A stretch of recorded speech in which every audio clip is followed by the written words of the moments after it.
നാമനിർദ്ദേശ പത്രിക സമർപ്പിക്കാനുള്ള സമയം അവസാനിക്കുകയാണ്. ഇനി സ്ഥാനാർത്ഥിയാകാനുള്ള അടിയില്ല, പാർട്ടികളിൽ ആന്തരിക സംഘർഷമില്ല. ഇനിയാണ് മത്സരം ബിഗിലേ. പക്ഷേ മത്സരിക്കാൻ കൊതിച്ചു ചോദിച്ച് എല്ലാം നഷ്ടപ്പെട്ട പാവങ്ങളെ മറക്കാനാണ് ഉദ്ദേശമെങ്കിലേ അതിന് ഞാൻ തയ്യാറല്ല. ശരിയാ, തെരഞ്ഞെടുപ്പ് പ്രഖ്യാപിച്ച് ഇന്നത്തെ ദിവസം വരെ വാർത്തകൾ ഉണ്ടാക്കി തന്ന ആ മനുഷ്യരെ എങ്ങനെയാണ് നമ്മൾ മറക്കല്ലേ?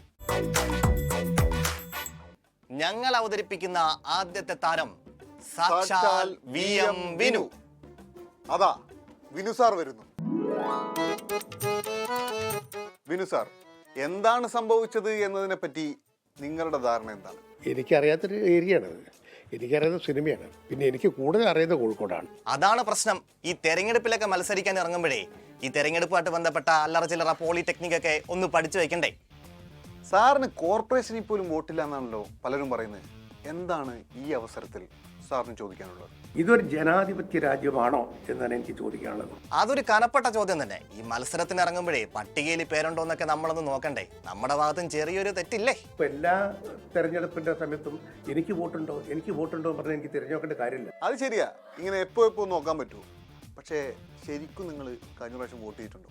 ഇല്ലാന്ന് ചിലർ പറയുന്നുണ്ട്. ഇപ്പം ഞാൻ വോട്ട് ചെയ്തിട്ടില്ല എന്ന് പറഞ്ഞാൽ ഞാനല്ലേ വോട്ട് ചെയ്തിരിക്കുന്നത്. പിന്നെ ഇപ്പോൾ വോട്ട് ചെയ്തിട്ടില്ല എന്ന് പറഞ്ഞാൽ എനിക്ക് മനസ്സിലാവുന്നില്ല. ഞാൻ സിവിൽ സ്റ്റേഷൻ്റെ അടുത്തുള്ള സ്കൂളിൽ ബൂത്ത് നമ്പർ എത്ര? 4. ഇനിയിപ്പോ എന്താ ചെയ്യാൻ ഉദ്ദേശിക്കുന്നത്? ഇവിടെ കോടതി ഇല്ലേ നമ്മളെന്താണ് പേടിക്കുന്നത്? യെസ്, അങ്ങനെ വിനു സാർ കോടതിയിലേക്ക് പോയി. ശേഷം സംഭവിച്ചത് ചരിത്രം. VM വിനു 2020 വോട്ട് ചെയ്തിരുന്നില്ലെന്ന തദ്ദേശ ജോയിന്റ് ഡയറക്ടറുടെ റിപ്പോർട്ടിന് പിന്നാലെയാണ് ഹൈക്കോടതിയിൽ നിന്നുള്ള തിരിച്ചടി. ശുഭം. അവസാനമായിട്ടേ വിനു സാറിനോട് ഒരു ചോദ്യം കൂടി. എന്താ ഇന്ദുചൂടന്റെ ഫ്യൂച്ചർ പ്ലാൻ? ഇനി എന്താ സാധാരണ പറയും, ജയിക്കാൻ പോകും, അല്ലാണ്ട് വേറെന്ത് ചെയ്യാനാ? എനിക്ക് മനപ്രയാസമൊന്നുമില്ല. കാരണം ഞാനിതൊന്നും ആഗ്രഹിച്ച ആളുകല്ല, ഇതിന്റെ പുറത്ത് നടന്ന ആളുകല്ല. അദ്ദേഹത്തെ സാധാരണ ജീവിതത്തിലേക്ക് വിടാം. അടുത്ത കാൻഡിഡേറ്റ് വരട്ടെ.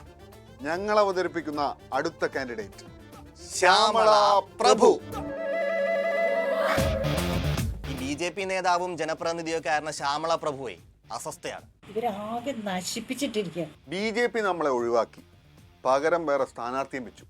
ഇനിയിപ്പോൾ എന്താ നമുക്ക് ചെയ്യാൻ പറ്റുക? ഇനി അങ്ങനെ അവരൊരു തീരുമാനം എടുക്കുകയാണെങ്കിൽ ഞാൻ ഇൻഡിപെൻഡൻ്റ് ആയിട്ട് മത്സരിക്കും. അല്ല പിന്നെ അങ്ങനെ നമ്മളെ ഒഴിവാക്കാനൊന്നും പറ്റില്ല. അങ്ങനെ തോറ്റു കൊടുത്ത ചരിത്രവും നമുക്കില്ല. അധികം കളിച്ചാൽ നമ്മളൊരു തുറുപ്പ് ചീട്ടിറക്കും. ആരും പ്രതീക്ഷിക്കാത്ത ഒരു ട്വിസ്റ്റ്. 2020 ആൾക്കാർ വന്നു പോയല്ലോ. പിന്തുണയല്ല, അവർ കാൻഡിഡേറ്റായിട്ട് നിൽക്കാൻ പറഞ്ഞിട്ടുണ്ട്. ആഹാ, കവിത പോലെ. BJPയിൽ നിന്ന് നേരെ 2020യിലേക്ക് അന്തസ് പാർട്ടിയിലേക്ക് ക്ഷണം. അതെ, 2020.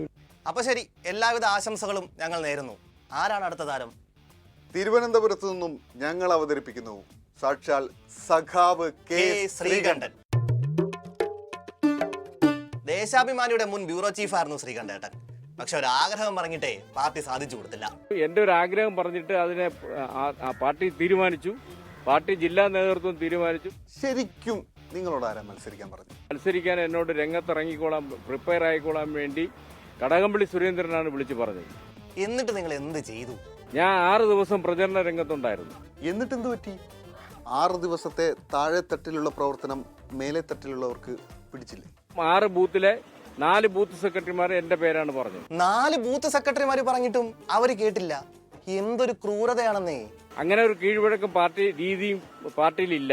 അത് പോട്ടെ, ഈ കടകംപള്ളിക്ക് നിങ്ങളോട് വല്ല ദേഷ്യമുണ്ടോ? വ്യക്തിപരമായിട്ട് എന്നോടുള്ള ഇഷ്ടക്കേടാണ് കടകംപള്ളി സുരേന്ദ്രൻ ഇങ്ങനെ ഒരു നീക്കം നടത്തിയത്. പക്ഷെ എന്തൊക്കെ പറഞ്ഞാലും ഇനി കളി മാറാൻ പോവുകയാണ്. ഇനിയാണ് അങ്ങോട്ട് തദ്ദേശ പോരും മുറുകാൻ പോകുന്നത്. നാട്ടിൻപുറങ്ങൾ ഇനി മുതൽ ആവേശ കൊടുമുടിയാകും.